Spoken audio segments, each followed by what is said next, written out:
Welcome back to From the Pages of WWF Program Volume 158, the 1988 issue, and this one wastes no time planting its flag in the middle of the battlefield. Because the headline running through this program is simple and explosive. Hacksaw Jim Duggan has swung his 2x4 at a giant, and now the giant wants blood. Volume 158 opens with the WWF roster presented as a constellation of power players. Junkyard Dog, Ultimate Warrior, Hulk Hogan, The Rock, Don Morocco, Bam Bam Bigelow, Hercules, Hacksaw Jim Duggan, Macho Man, Randy Savage, Elizabeth Demolition, One Man Gang, Bobby the Brain Heenan, Andre the Giant, Brutus the Barber Beefcake, The $1 Million Man, Dino Bravo, Jake the Snake Roberts, Outlaw Ron Bass, a full ecosystem of egos, alliances, grudges, and gold. The masthead reminds you this is Titan Sports territory, 1988 copyright stamped in bold corporate ink. Subscription cards pushing the official WWF magazine, toll-free numbers inviting you deeper into the machine, and the unmistakable public service declaration, just say no to drugs. WWF positioning itself as both spectacle and social guardian, a traveling circus with a conscience. Then the hammer drops. Hacksaw Jim Duggan, the bigger they are. And the story centers on that unanticipated ring confrontation where Duggan cold-cocked Andre the Giant with the trademark 2x4. That is the spark. The fire now belongs to Andre. Duggan knows exactly what he has done. He has stirred a mountain. Andre is described as a living Goliath, a colossus looming over the WWF landscape, a man who tosses mighty competitors around like toys. Most men would cut and run. Duggan plants his boots. He leans into his reputation as the tough guy, insists he did not earn that label by worrying, and says plainly that he put Andre down once and will do it again. He repeats the line like a mantra, the bigger they are, the harder they fall, and the program leans into that blue-collar defiance. Duggan is framed as a regular Joe who does not overthink danger. He wrestles in the WWF knowing big trouble comes with the territory.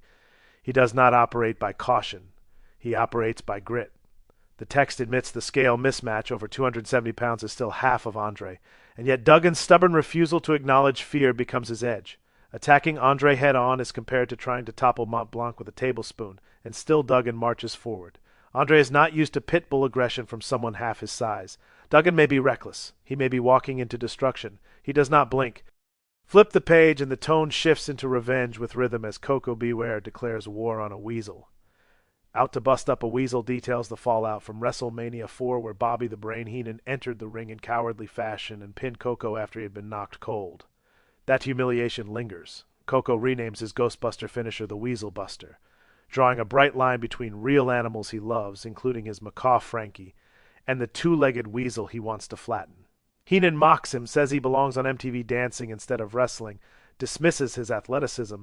The program makes clear the imbalance of support. Heenan stands behind Hercules, ravishing Rick Rude, the Islanders, and Andre the Giant. Interference is not a possibility.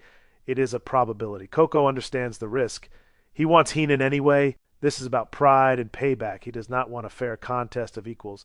He wants to get his hands on the man who mocked him and teach him something physical. The championship spotlight widens next.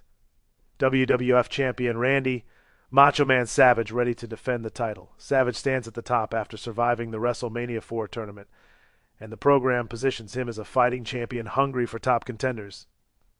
The $1 Million Man leads that list, insisting Hulk Hogan cost him the championship and promising that he will wear the belt.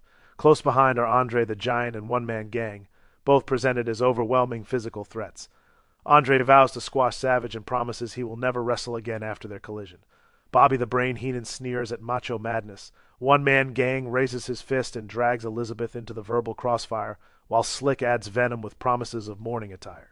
Savage is described with iron will and endless endurance, champion of champions, a man who endured the best in the world and emerged with gold. The challengers may not admit it, but they know he earned it. That knowledge simmers under every threat. Tag team warfare follows. WWF Tag Team Champions Demolition. Strike Force is finished.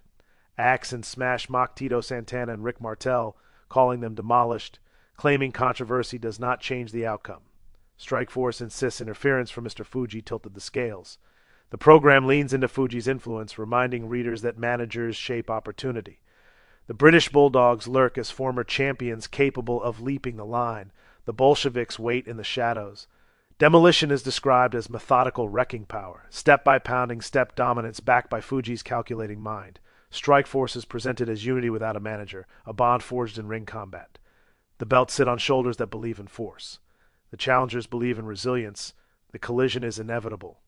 An advertisement interrupts the carnage, WrestleMania 4's exclusive program on sale at newsstands, and then the grudge of the moment explodes onto the page.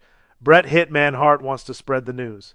The WrestleMania 4 Battle Royal betrayal is recounted. Bret and Bad News Brown eliminate the Junkyard Dog, celebrate, and then Brown turns Pearl Harbor's Bret claims victory. Bret re-enters, knocks him out, smashes the trophy. Now the Hitman vows to spread the news across the ring. Brown is described as a ball basher without conscience, a street fighter who feels no pain and delights in delivering it. He carries high kicks sharp enough to humble martial artists. Bret is framed as a master technician transitioning from tag competition into singles revenge. Rust could cost him. Against Brown, a mistake invites disaster. Brown taunts him, promises violence, promises humiliation. This is not a passing feud. This is betrayal carved into steel. Race for the belts lays out the competitive map. Savage defending against the $1 Million Man. Andre one-man gang. The honky-tonk man clutching the Intercontinental Championship while Brutus the Barber Beefcake hunts both belt and hair with the Rock Don Morocco circling. Demolition defending against Strikeforce, Bulldogs, and Bolsheviks. Sensational Sherry reigning over the women's division while Rockin' Robin improves and Velvet McIntyre leans on experience. The Jumping Bomb Angels dazzling the women's tag ranks with the Glamour Girls chasing, every division simmering. Coliseum Video pushes WrestleMania 4 into living rooms for $39.95 plus postage and handling. 4 hours of spectacle packaged and mailed. The WWF brand stretches beyond arenas into mail-order fandom. The closing Keep an Eye on page sharpens future tensions. Honky-tonk man haunted by the threat of beefcake scissors. Outlaw Ron Bass targeting Junkyard Dog to climb rankings. Hercules boiling over against the Ultimate Warrior. Jim the Anvil Neidhart poised for singles resurgence while Bret hunts Bad News. Ravishing Rick Rude provoking Jake the Snake Roberts and tempting fate with a serpent's patience. And the final note echoes the grudge. Bret Hitman Hart. Bad news for bad news. That is volume 158. Blue collar defiance against a giant. Revenge against betrayal. Gold under siege. Managers manipulating the margins. Merchandise pushing spectacle into homes. If you love diving into the texture of these programs, the language, the grudges, the way 1988 WWF sold conflict like destiny, make sure you like, subscribe, and share this episode so more fans can rediscover these pages with us. Drop your thoughts below. Could Duggan realistically topple Andre, or was he walking into annihilation? We read every comment. See you next time. Farewell from the Empire State.